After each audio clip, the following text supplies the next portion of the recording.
In today's video, we're going to be talking more about Cyberpunk 2077 and the developers teasing the game's side quests. Capcom has also set out a window that Devil May Cry 5 will be released before, and it's actually a little bit earlier than I expected. Rage 2 is targeting very high performance on the PlayStation 4 Pro, some very talented writers are working on Dying Light 2, and then I also want to round out the video by taking a look at some great physical PS4 game deals. We've been taking a look at some digital deals, but I know some of you guys want some physical deals, so I've got you covered on that. And first, let's talk more about Cyberpunk 2077. It seems like even though all we saw was a CG trailer at E3, there is a lot of information that is coming out about the game thanks to the behind closed doors press demo that was said to have run from 45 to 50 minutes, and all of the press are raving about that demo, saying that it's a very ambitious game. While not like The Witcher 3 Wild Hunt, especially because it's a first-person game, you could still see CD Projekt Red's quality bleed through. Quest designer Patrick Mills talked to DualShockers during an interview,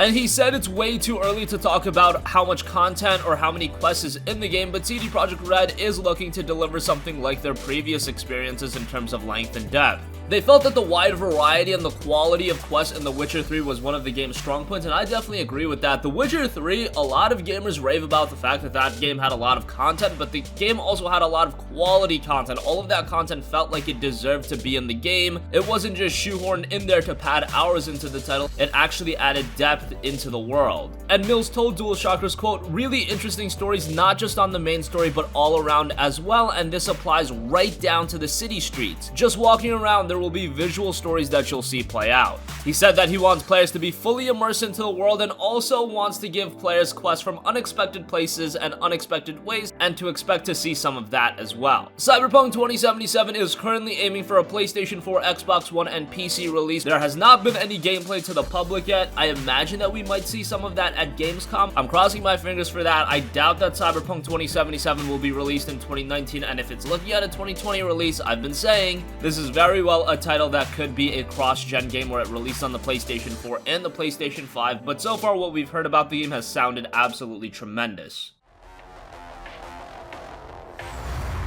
Can't deny it, it's all true. But everybody still wants to live here. This city's always got a promise for you. Might be a lie, an illusion, but it's there, just around the corner, and it keeps you going.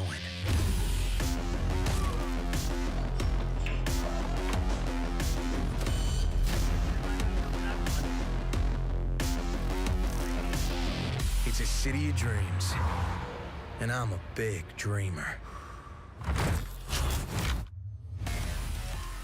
Next up, Capcom has a press release on their official website, and it gives us a little information about Devil May Cry 5. Here's a quote straight out of the press release. Quote, "The Devil May Cry series consists of popular, stylish action games known for their unique characters and exhilarating movement. One of Capcom's major brands, the games in the series have cumulatively sold more than 16 million units since the first title was released in 2001. The latest title in the series, Devil May Cry 5, is scheduled for a spring 2019 release, but it's also specifically noted that the game will be releasing before March 2019. That's very surprising to me. I thought Devil May Cry 5 would be more of a May game, especially when you look at the window of spring. It's kind of weird how studios actually define the different seasons. Spring spans from March 21st until June 21st. So if it's releasing before March 2019 to actually fit in that spring window, it would have to be released in that last week of March. And then sometimes I'll see games, and I saw this with the Tales of Vesperia Definitive Edition. It's scheduled for a release winter 2018, but winter starts on December 21st, and then it goes until March 21st of the following year, so that's always been a little bit confusing to me. But nonetheless, Devil May Cry 5 is releasing before March 2019, and that game was one of my most surprising titles of E3 2018. Not in the sense that I'm surprised it was announced, but how that game looks, the awesome soundtrack, really has been one of those sleeper hits that won the show at E3, and then on top of that, Capcom looks to be having a very busy early part of 2019, as they also have Resident Evil 2, the remake, coming out on January 25th, so that 2 or so month span is going to be really big for them. Speaking of really big, Rage 2 is a really big game, and you might be wondering how this game will do performance-wise. It was noted today that Rage 2 will be running at 60 frames per second on the PlayStation 4 Pro and Xbox One X. That's great. Honestly, I was really hoping with the inception of the PlayStation 4 we'd be moving to a lot more 60 frames per second games. games, especially with fast-paced first-person shooters. 60 frames per second does make a gigantic difference, and it's good to see that Rage 2 will be doing so, at least on the PS4 Pro. On the base PS4, you are going to be playing at 30 frames per second, but at this point, I think that's to be expected. I hope with the inception of the next consoles, we really move to 60 frames per second.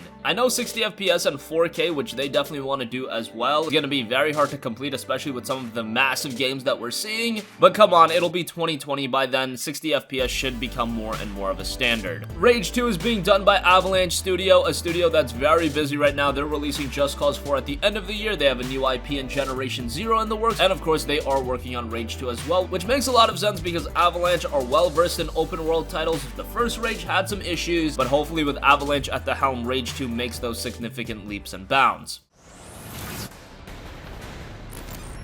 Doctor, made it to the Space Center. Keep your wits about you, Walker. The goon squad may look whimsical, laughable even, but believe me, behind their playful appearance, they are very, very dangerous.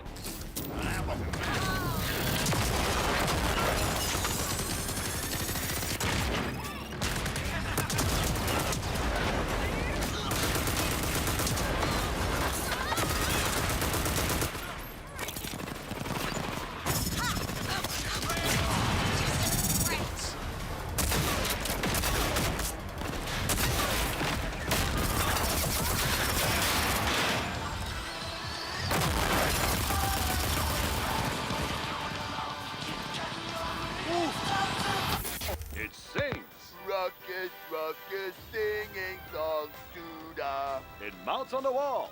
It's motion sensor activated. It's the Rocket the Crusher talking acting, and it can be yours wild and flat. Rage.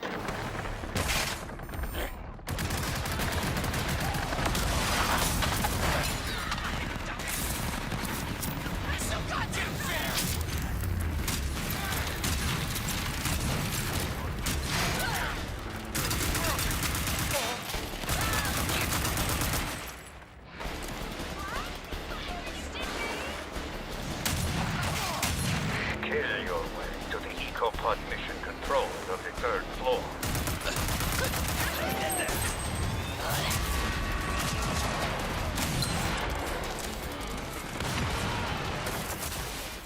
Moving right along, another great game that was announced at E3 2018 was Dying Light 2. Yes, Techland are back with a follow-up to the great Dying Light, a game released very early on in this generation. And Techland has actually made some great hirings for the development of Dying Light 2. They hired writers from CD Projekt Red who worked on The Witcher 3's Bloody Baron quest. The Bloody Baron was one of the best parts about The Witcher 3, especially when you look at the game's content as a whole. The Bloody Baron section of the game was awesome, and he was one of the characters with a lot of depth to him, and Dying Light 2 does look to have more of a focus on its story. It's gonna have more choices to be made, so having some talented writers working on the game's plot and decision making is great. Dying Light 2 is another game without a release date at this point. It should be coming sometime in 2019. The little bit we saw does look excellent, and considering how good Dying Light was, and this game looks to be a far bigger game than that, I'm sure Dying Light 2 will shape up pretty well. As you will see, this creates a very different set of consequences for the city. With water being a precious currency, it brings you access to new resources and trade. But this in turn attracts the worst type of people to the area. And this is just a single decision, one out of hundreds you'll have to make. But it allows you to carve out your own world, your own city from the apocalypse. Each player's game experience will be unique. And by the way, this is just what happens in the day. At night, well, things tend to get a lot darker. And finally, let's round out the video by taking a look at some awesome PlayStation 4 game deals on the physical side of things. Dissidia Final Fantasy NT, a game that was released just back in January, end of January at that. I believe it was a January 31st release. It is down to just $14.99 at Newegg after a coupon code. That is a ridiculous deal. While I wasn't the biggest fan of Dissidia Final Fantasy NT, if you're a fan of Final Fantasy, there is a lot of fan service in that game and you will thoroughly enjoy it. On top of that, we have Resident Evil 7 Biohazard, $14.99 after a coupon code. That's a great deal as well. Has a VR component to it as well. Also on Newegg, Ni no Kuni 2 Revnant Kingdom for $35.99. A pretty steep discount on a game game that was pretty recently released 3 months ago or so. A great JRPG, great story, pretty good amount of content in that one as well. God of War is available on eBay for $44.99. Yes, not a very steep discount, especially because it is available for $49.99 at the PSN store as well as all retailers right now, but still a little bit of an extra discount to it.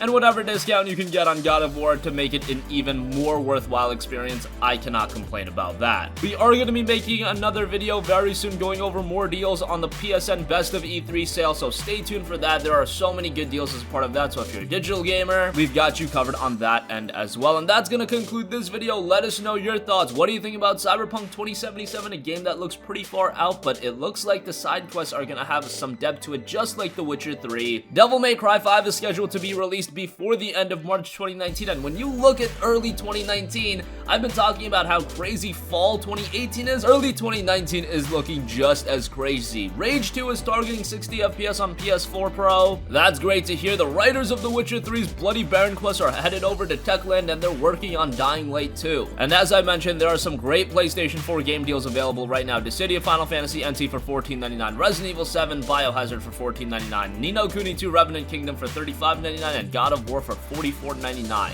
Sound off with all of your thoughts in the comment section down below. Thank you for watching, and goodbye.